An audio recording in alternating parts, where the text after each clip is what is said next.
The chamber ceiling disappeared into white light. That was the design. The architects of the Galactic Conclave had built the chamber so that anyone standing on the floor would look up and find nothing. Just pale, endless light eating the top of the room. It made you feel small. It was supposed to. Every species that had ever stood in this chamber had looked up and felt it. Yara Osei did not look up. She sat in the observation gallery, one level above the floor, one level below the delegates, and she looked at the table in front of her. It was made of wood imported from a forest world 3 systems away. Real wood. Rare wood. She could see the growth rings in the grain if she looked close. She counted them. 42 rings. Someone had cut that tree down young. Below her, Speaker Thraxis called the session to order. 6 limbs folded neat, voice like the lowest pipe of an organ that had a crack somewhere in it. He read the title of the matter before the conclave. His voice filled the chamber without effort. That was also by design. Yara had been coming to this chamber for 11 years. She knew every design choice and what it was designed to do to you. Knowing didn't stop it from working. It just meant she could watch it working and stay inside herself at the same time. The vote was called. 14 species raised their signifiers. The lights above their seats went green. 3 did not. Their lights stayed dark. No red, just dark.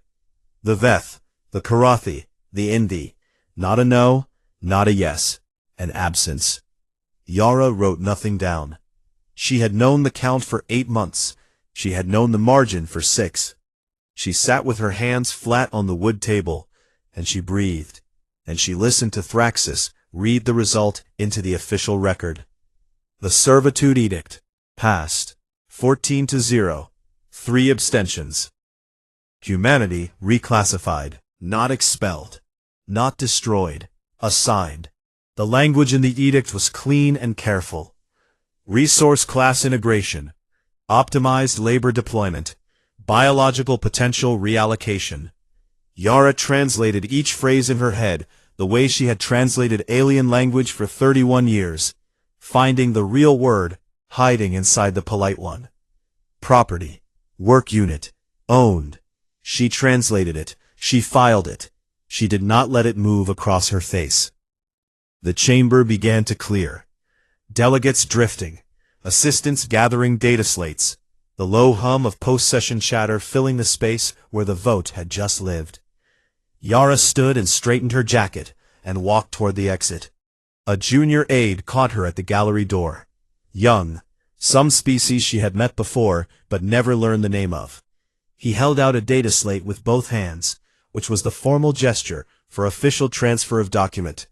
On the slate, the edict filing. Her name at the bottom of the signature line. A field waiting. She took the slate. She read the document. All of it. Every line. She signed it. Right then, she said. The aide waited.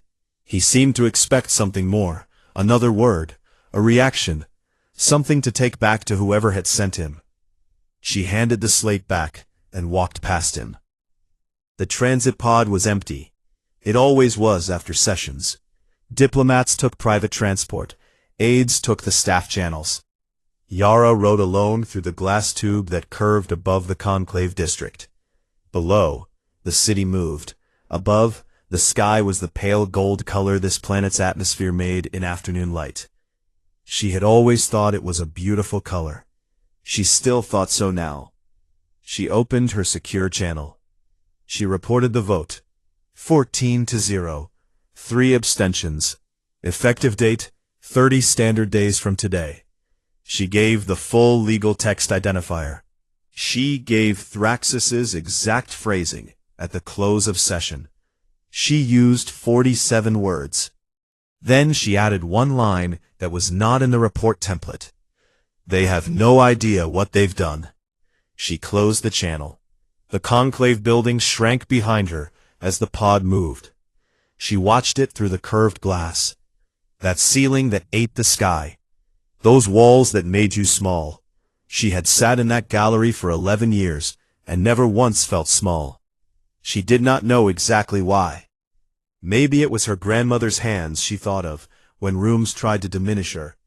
Her grandmother, who had worked land that was not hers, and built a life anyway. In the way that people build lives when no one is offering to help them. Quietly, firmly, from the ground up. Maybe it was just practice. The pod arrived at the Human Embassy District. She stepped out into the familiar street. The smell of coffee from the building across the road. One of her staff had set up a coffee machine in the 4th floor window facing the street, because the smell helped, he said. It did help. It smelled like home in the specific way that only small things can smell like home when you are very far from it. She went inside, walked to her office, sat down. Her deputy, Emeka, was waiting. He had been waiting since the session started. He read her face the way people read faces when the answer is already in the room, and they just need the words to confirm it. She gave him the words. He sat with them for a moment. Then he said, "What do we do?" "Our jobs," she said, "same as always." He looked at her. She looked back. "Go home, Emeka. Tell your family you love them. Get some sleep." She paused. "We have 30 days of work to do in 30 days. He left. She sat alone in the office and looked out the window at the pale gold sky. In 11 years, she had written thousands of reports, filed hundreds of formal protests, sat through votes that went the wrong way.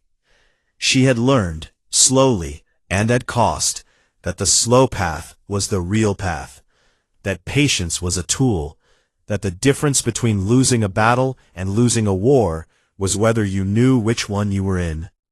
She knew which one she was in.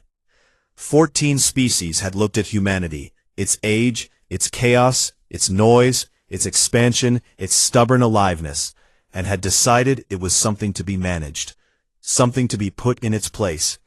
They had debated it and voted on it and filed it in the official record, and drunk whatever they drank at their post-session functions, and felt satisfied. They thought they had solved a problem. In a secure room beneath the UN complex in Nairobi, a man named Director Callum Ash read Yara's transmission. He read the 47 words. He read the one line at the end. He set the device down on the desk and looked at the wall for a moment.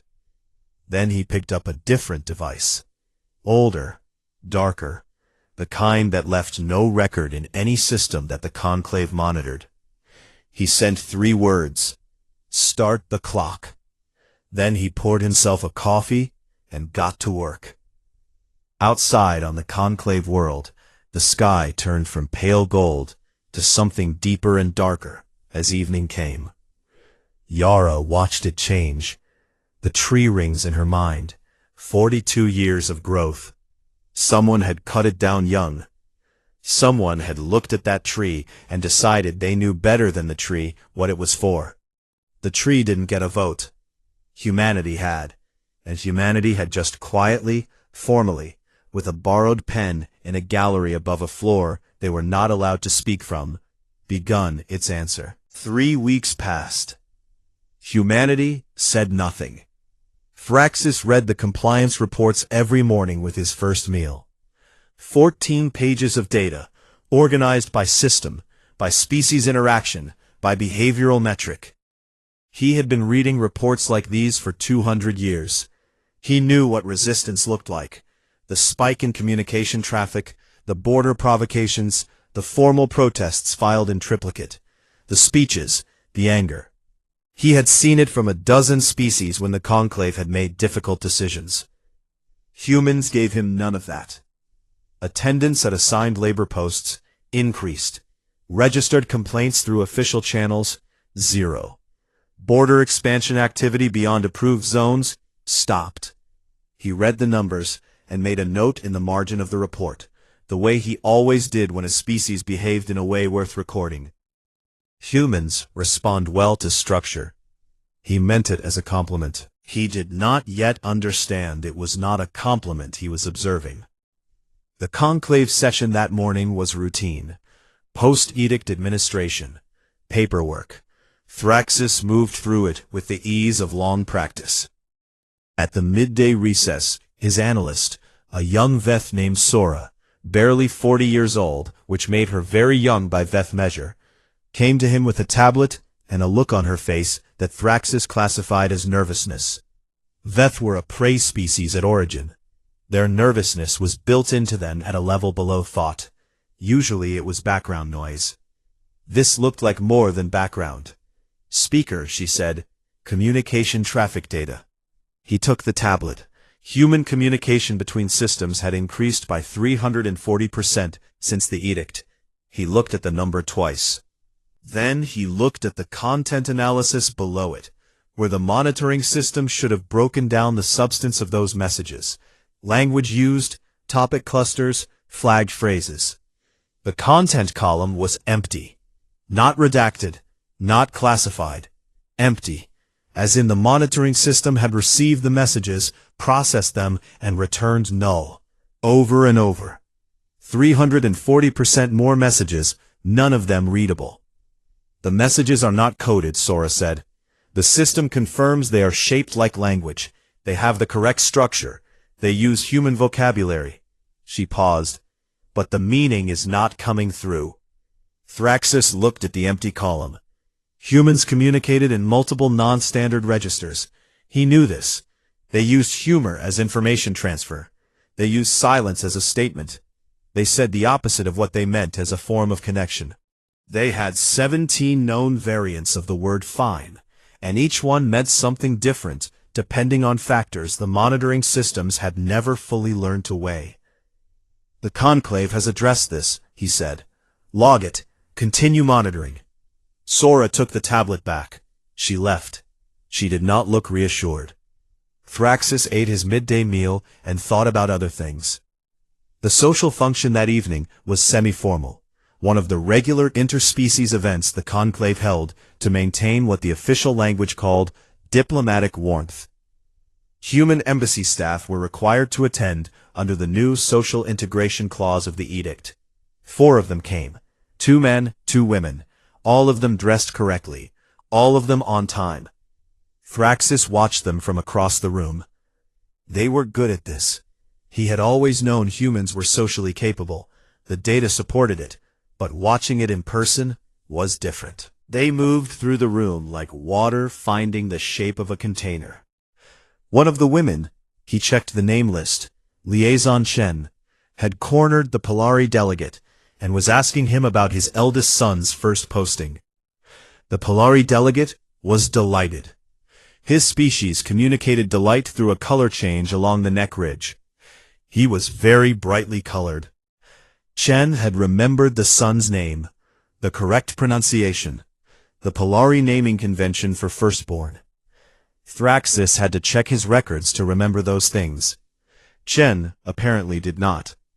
The other 3 humans were doing the same across the room, remembering names, asking right questions, laughing at the right moments, at jokes from species that by all recorded social data had never successfully made a human laugh before. One of the Dreth delegates made a joke about atmospheric pressure, and one of the human men laughed in a way that made the Dreth delegate stand half an inch taller for the rest of the evening. They are adapting, Thraxis thought. He watched a while longer. The humans ate the food, drank the drinks, stayed the correct amount of time, and left the correct amount of time before the end, so as not to seem eager to leave. They said goodbye to each person they had spoken to. Thraxis went home that night and wrote in his personal record, "Humans are adjusting faster than projected. Social integration proceeding well." He slept without difficulty. He had not done anything wrong. He requested private meetings with the Veth, Korathi, and Indi ambassadors the next morning. The 3 abstentions. He wanted their formal reasoning on record. It was administrative good practice. All 3 declined. The Veth ambassador cited a scheduling conflict with a species health council. The Karathi ambassador cited an internal treaty review process. The Indie ambassador cited personal leave, which was unusual. Ambassadors rarely took personal leave during active sessions, but it was not prohibited. Thraxis noted this in the margin of his report. Interspecies political maneuvering re-edict positioning. He moved on. He did not note that over the past 2 weeks, all 3 species had quietly begun moving their non-essential staff off stations that had significant human populations. The movement was small, below the threshold his monitoring systems flagged for review. If he had added all 3 together and looked at them as a single data point, the threshold would have been crossed. They were in 3 separate files. He moved on. 11 days after the social function, the alert came. He was in his office, reviewing documentation for the following week's session agenda, when the emergency channel opened. A monitoring outpost in the Varan system. A human communications relay station, human-built, human-staffed, human-maintained, the kind that existed throughout Conclave space, because humans were very good at building and maintaining communication infrastructure, and had been doing it as contract workers for 30 years. The outpost sent a single line. The human workers here are leaving, all of them, at once. They say they are going home. Then the outpost's main communications array went offline. The backup array, also maintained by humans, went offline 2 seconds later. Thraxis stared at his screen. He opened the system map, began checking the status of human-operated infrastructure across other systems. Offline, offline, offline, offline. Not failing, not damaged. Offline. Shut down. Properly, carefully, following correct shutdown procedures, with maintenance logs filled and access codes transferred to, he checked. Nobody. No handoff recipient, just the logs, labeled, organized, and left for whoever came next. Whoever came next had no idea how to run any of it. He opened his mouth. The conclave has addressed. He stopped. The map kept lighting up red in front of him. He sat in his chair and watched 200 years of carefully maintained galactic infrastructure go dark in neat, quiet, orderly sequence, like a light being turned off in every room of a house, by someone who knew exactly where every switch was. 8 months ago, when the message came, it was one word: pack. Nadia Voss had been eating breakfast in the staff canteen on Varan Station when her secure personal device vibrated once. She looked at the word. She put the device in her pocket. She finished her eggs. Then she went to her quarters and she packed, the way soldiers pack. Fast, no waste, nothing left she couldn't walk away from. Then she went back to work. Every human on the station did the same. She knew this the way you know things in a unit, not because anyone said it out loud, but because the knowing was in the air. Nobody talked about it. They filled their shifts. They did their maintenance checks. They were extremely professional and extremely thorough, and they labeled everything in the station's storage systems with careful, clear tags. For 11 days, 4.2 million humans across 40 star systems went to work and smiled and helped and waited. On the 12th day, the window opened and they went home. Nadia was last off the station. That was her job. Security sweep. Force of habit. She walked every corridor of Varan Station's main ring with her checklist and her torch, checking every room, every storage bay, every utility access hatch. She had done this sweep 100 times in 3 years. She knew the station the way you know a body you've lived in. Every creak, every light that flickered wrong, every smell from the water recycler 2 levels down that was always slightly off on Tuesdays. She was going to miss it. She went very still for 1 second in the corridor. Then she put it somewhere she wasn't going to look at, and she kept moving. The secondary docking bay was supposed to be empty. Her team had cleared it 20 minutes ago. She pushed the door open anyway, habit, and found a small Karathi child sitting on the floor next to a supply crate, hugging her knees, wearing a visitor badge that had expired 4 hours ago. Nadia looked at her. The child looked back. Large eyes, 4 of them, wet. The Karathi shuttle had left early. Administrative error on the Karathi side. A wrong bay number, a gate agent who hadn't confirmed boarding. Nobody's fault in particular, and therefore everybody's fault. The child's name was Rova. She was 9 years old. She spoke 4 languages, none of which currently helped. Nadia's shuttle was the last one leaving this station in any direction. "Come on," she said. Rova stood up fast, like someone who'd been waiting to be told it was okay to move. On the shuttle, Rova touched everything. Every panel, every switch guard, every storage latch.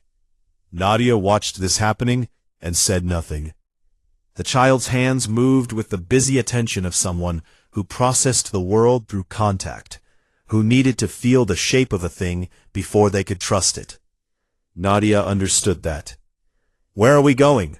Rova asked. "Somewhere safe." Nadia strapped in. "Don't touch anything." Rova touched the armrest. Nadia let it go. From Earth's monitoring center in Nairobi, the withdrawal looked like a map running in reverse.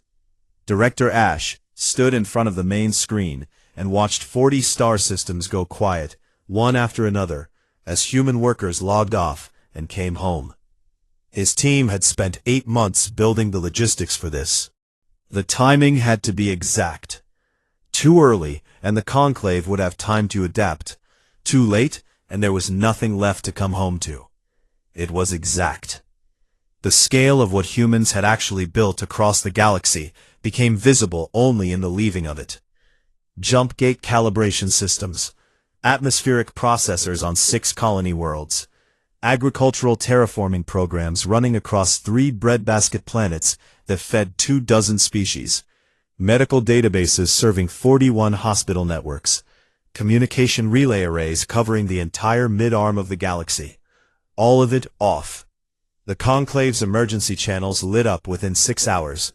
Appeals to human diplomatic offices, requests for return of personnel, offers of, and here Ash had to read the word twice, renegotiation of certain classification terms. He read this with the face of a man who had been waiting for it. He sent an auto-reply. "Your message has been received. Expected response time. TBD." He got more coffee. The species that had worked beside humans the longest moved first. The Korathi pulled all non-essential personnel from conclave patrol assignments, citing an internal treaty review. The Veth closed 3 of their diplomatic offices in conclave-controlled space and relocated the staff without explanation. On 7 different worlds, labor organizations that had been quiet and small and easy to dismiss for decades began to move, in the same direction at the same moment, as if someone had given them a signal. Someone had. Not today, not last month, not even last year. The conclave had spent 8 months watching humanity comply quietly with the edict. They had read this as adaptation. What it actually was, the end of a very long patience. Humans had been in the galaxy for 60 years. 60 years of working, building, learning, connecting. 60 years of remembering every name and showing up on time and being incredibly useful. 60 years of planting things they didn't plan to harvest immediately. The harvest had started. The conclave fleet launched 18 days into the withdrawal. 200 ships. The 6 species that had voted most loudly for the edict had pushed for it at an emergency session. Thraxis had argued against. His argument was procedural and correct, and it lost, because the chamber was frightened, and frightened chambers don't vote on procedure. 200 ships. Course, Sol system. Earth's long-range sensors picked them up 18 hours out. The data came through to Ash's screen. He looked at the fleet composition. He looked at the approach vector. He looked at the timeline. "Oh good," he said. "They've decided to help." Nobody in the room laughed. That was how they knew he wasn't joking. Nadia Voss was on Earth when the fleet was detected. She was in a briefing room in the Defense Corps complex outside Pretoria, in a chair that was slightly too small, drinking coffee that was slightly too hot, listening to an admiral explain what was coming. Around her, 43 other staff sergeants and unit leads listened with the same expression. Not fear. Something older and simpler than fear. The particular focus of people who have been told the thing they have been preparing for is now here. Rova was in an evacuation shelter 2 kilometers away. Nadia had dropped her there that morning with a blanket and a meal card and a note on paper. Actual paper, because she didn't trust that the shelter's digital system would hold it for her. The note said, "You'll be okay. Don't touch anything." The briefing ended. Nadia suited up, walked to her post, looked at her tactical screen. As the fleet data populated, red marks like a slow-moving sickness crossing the display toward the sun she had grown up under. She went still, the kind of still that a loaded thing is still. "Cool," she said, to nobody, to the room, to the red marks on the screen. Cool, cool, cool. Fleet Admiral Corveth had never lost an engagement. 14 campaigns, 14 victories. His record was the kind that made other commanders careful around him at social functions. He wore it lightly, the way powerful things wear their weight, without thinking about it, because they have never had reason to. He stood on the bridge of the Conclave Paramount and watched Sol System resolve on the forward screen as the fleet dropped out of faster-than-light travel. The star was smaller than he'd expected, yellow, ordinary, one of the most common stellar types in the galaxy, and yet somehow humanity had come from here and gotten everywhere. He had read the intelligence files on human military capacity, aging fleet, limited production, no combat experience against a multi-species force. The analysts had given him a projected engagement duration of 4 hours with acceptable losses. He opened the hailing channel to Earth. He sent the standard conclave surrender demand, clear terms, formal language, the kind of communication that had ended conflicts before they started across his 14 campaigns. Earth responded immediately. Not with counterterms, not with defiance, not with anything from the standard response taxonomy his communications officer had loaded. One question. Director Callum Ash, plain background, no uniform, a man who looked like he worked with paperwork rather than weapons. "Are you here to reconsider the edict? Or are you here to teach us our place?" Corveth looked at him across the screen. "We are here to enforce conclave law," he said. Ash's channel closed. The defense platforms activated, everywhere, all at once, seeded throughout the system, not just near Earth, but at the asteroid belt, at the gas giant's orbit, at the approach corridors his tactical AI had identified as the optimal attack vectors. His tactical AI had apparently been anticipated.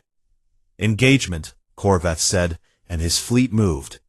The first thing he noticed was the silence on the communication channels. His fleet used the standard conclave military communication system. Encrypted, layered, tested across hundreds of engagements over 2 centuries. It was a good system.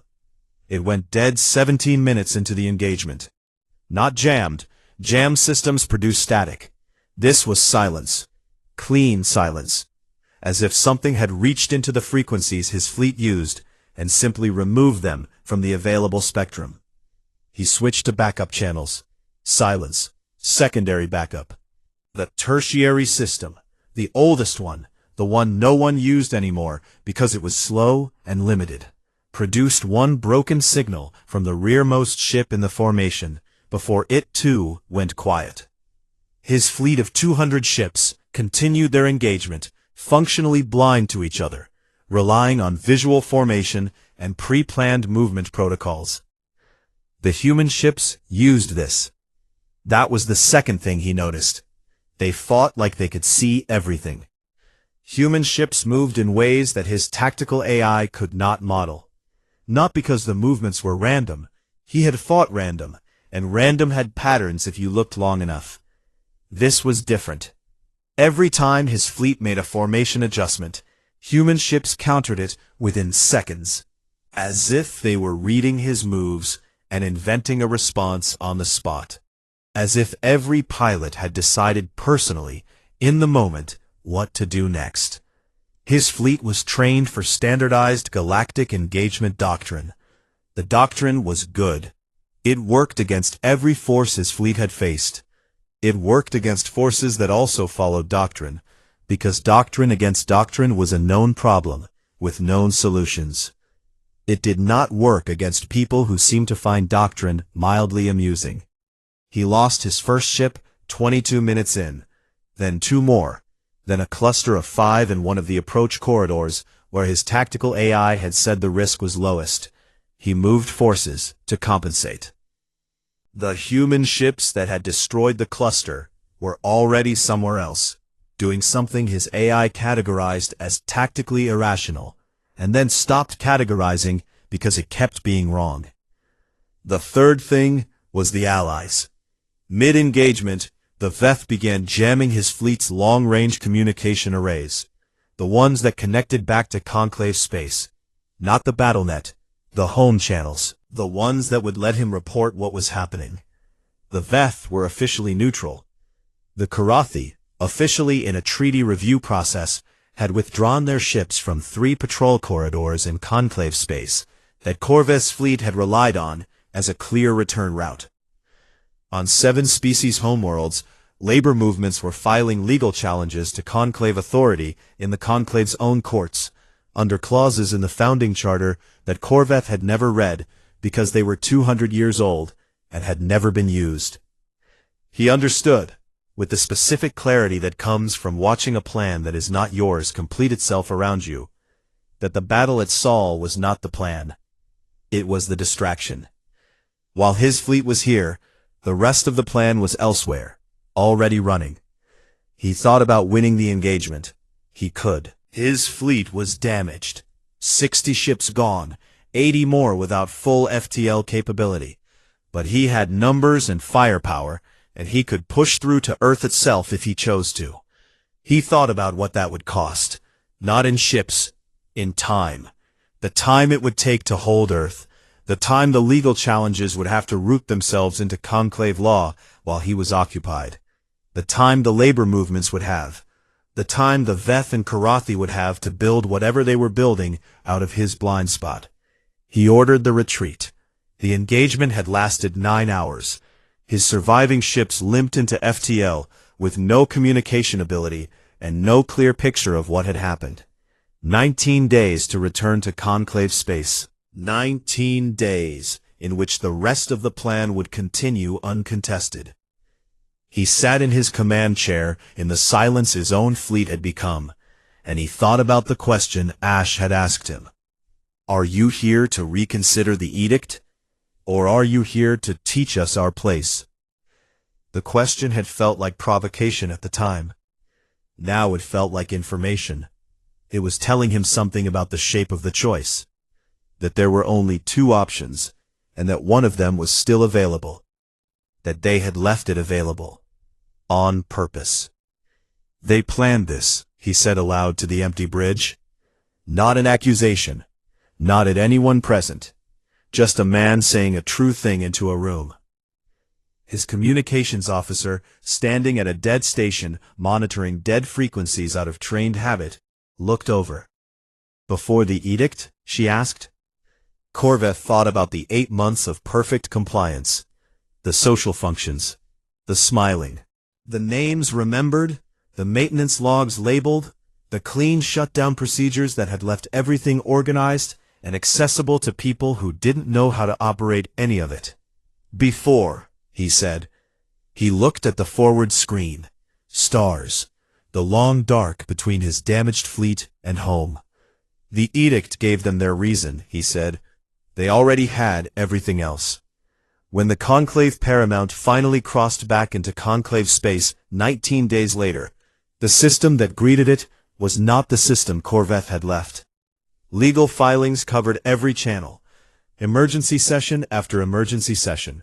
6 species in open diplomatic crisis. The charter challenge had already passed its first procedural review, meaning the conclave's own legal structure had looked at it and said, yes, this is a valid question. The conclave was answering for itself. In the conclave's main communication hub, a familiar face appeared on his screen. He had seen her once before, in intelligence files, sitting very still in an observation gallery, signing a document with a borrowed pen. Yara Ose looked exactly the same. The conclave has requested a human representative for the proceedings, she said. I have been selected. A pause. One beat. Ready when you are, Admiral. He looked at her. You were always ready, he said. She did not confirm this. She did not deny it. She gave him nothing. That told him everything. Thraxis had served the conclave for 200 years. He had seen civilizations rise and come apart. He had watched species go from pre-contact isolation to full galactic citizenship.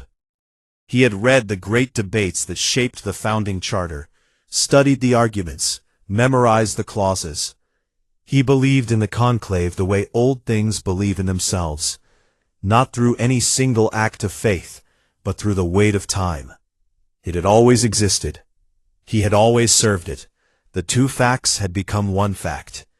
Now he sat in the main chamber and watched it answer for what it had done. The proceedings took 4 years. He did not leave.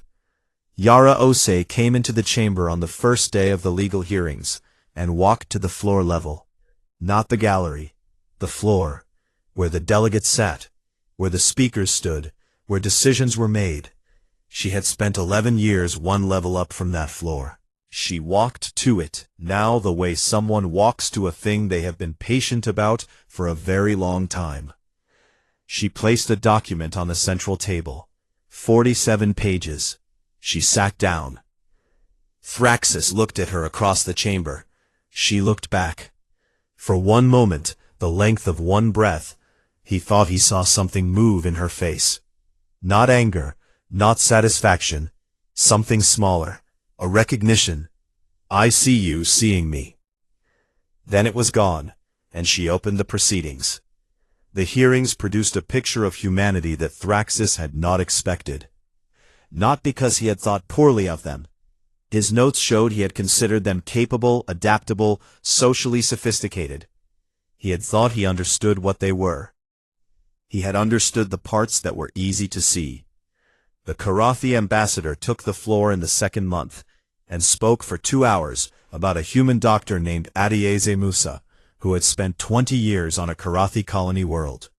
He described the way she had learned the Karathi healing traditions before she introduced her own. The way she had trained local practitioners rather than replacing them. What she had left behind when her posting ended. A medical school. Not named after her. Named after the first Karathi student who had graduated from it. Thraxis wrote in his margin, built something, left. He sat with those 2 words a long time.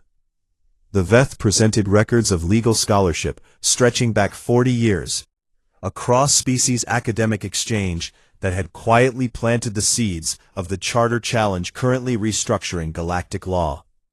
Human legal scholars working with Veth theorists, pieces written, arguments developed, filed away, waiting for the right moment. The scholars had known they might not live to see the moment come. They had done the work anyway. Thraxis wrote, 40 years, patient. He stopped writing after that, and just listened. In the 4th month, a Karathi child named Rova appeared in the chamber. She was 12 years old by then. She wore a small diplomatic badge from the Karathi Junior Cultural Exchange Program. She was there as a witness. The Karathi delegation had included her testimony as a data point about human behavior during the withdrawal. She stood at the speaker's position and described being left behind on Varen Station. She described the human soldier who had found her. The shuttle ride. The note. You'll be okay. Don't touch anything. The chamber recorded this as a minor human interest anecdote. Warm, perhaps. Humanizing in the technical sense. Thraxis wrote it down, word for word. He looked at it. Don't touch anything. He thought about what it meant.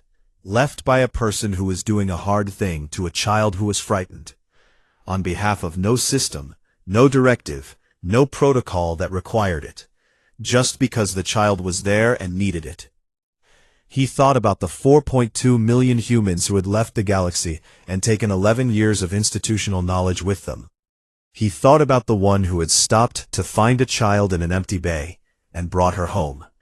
He did not know how to hold both of those things in the same hand. He kept trying. He requested a meeting with Director Callum Ash in the 3rd year. Private, off-record. Ash agreed. They sat in a small room that had no windows and 2 chairs and a table with water on it. Neither of them drank the water. Thraxis had been turning one question over for 3 years. He had been waiting until he could ask it without the question showing too much. "When did you start planning this?" he said. Ash looked at him. He was a quieter man in person than Thraxis had expected. The intelligence files had suggested a harder edge. What was actually there was something steadier. Like a wall, Thraxis thought, and then was briefly struck by the word he'd chosen. "We didn't plan it," Ash said. "We just never stopped being ready." Thraxis waited for more. Ash gave him nothing else. Just that. Never stopped being ready. Thraxis left the meeting and walked back to the chamber, through the long corridor that ran along the outside of the building. Windows on one side, the city below, the sky above. He walked slowly. He was trying to find the category for what Ash had told him. He didn't find one. After a while, he stopped looking. The new charter passed on the first day of the 4th year. All 17 species, including the 14 who had voted for the edict.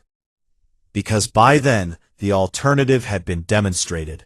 Briefly, clearly, with the kind of evidence that does not need to be argued. And nobody wanted to run the experiment again. The servitude edict was gone. The species hierarchy clause was gone. A mutual protection provision was in. A framework for shared infrastructure was in. And it had human logic running through every line of it, though Earth's name was on almost none of it. Yara Osei signed for humanity. She looked at the signature line. She signed it. She put the pen down. "Right then," she said. She stood up. She left the chamber. Unhurried, already somewhere else in her mind. Already on to the next thing. The door closed behind her. Thraxis sat at the table. A young aide came to collect the signed documents. A different aide from 4 years ago, but the same job, the same careful hands. He looked at Thraxis and waited. For instruction, for the summary statement that officially closed each session. The sentence Thraxis had used for 200 years. The conclave has addressed this. It formed in his mouth. The shape of it was very familiar. He looked down the corridor where Yara Osei had gone. The door, the empty space she had left behind. He closed his mouth. The aide waited. Thraxis did not have a different sentence yet. He was not sure he ever would. He was learning at 340 years old what it felt like to live in the space where a certainty used to be. It was uncomfortable in the way that growth is uncomfortable. He recognized it as growth only because he had read enough history to know what the alternative looked like. He dismissed the aide with a gesture. He walked out of the chamber, through the side door, down the corridor, into the late afternoon light. Somewhere in the new Sol district of the restructured Conclave Administrative Quarter, Nadia Voss was doing her security sweep. Force of habit. Rova, 12 years old, Karathi diplomatic intern, educational placement, was shadowing her for the day. She was supposed to observe. She observed by touching everything. Every panel, every door latch, every call button housing. Her hands moved with the same busy attention they'd had on the shuttle 3 years ago, when she had been 9 and frightened and processing the world through contact, because contact was the only thing that made it real. Nadia walked. Rova followed, touched everything in her path. Nadia watched her, said nothing, went still, the gentle, quiet kind of still that isn't a loaded thing anymore, that is just a person being present in a moment they hadn't planned on reaching. A moment that arrived anyway, the way good things do. The sweep took 30 minutes. They walked the full ring of the new district together. Nadia checking, Rova touching, neither of them talking much. At the end, they stood at the big window that looked out over the administrative quarter. New buildings going up alongside old ones, scaffolding and cranes everywhere, the shape of something being rebuilt. Rova pressed her hand against the glass. Nadia looked at the city. The galaxy had been many things in the past 4 years. Frightened, angry, ashamed in ways it hadn't learned to say yet. It was still all of those things in places. But here, from this window, it looked like something that had been cracked open and was figuring out what grew in the break.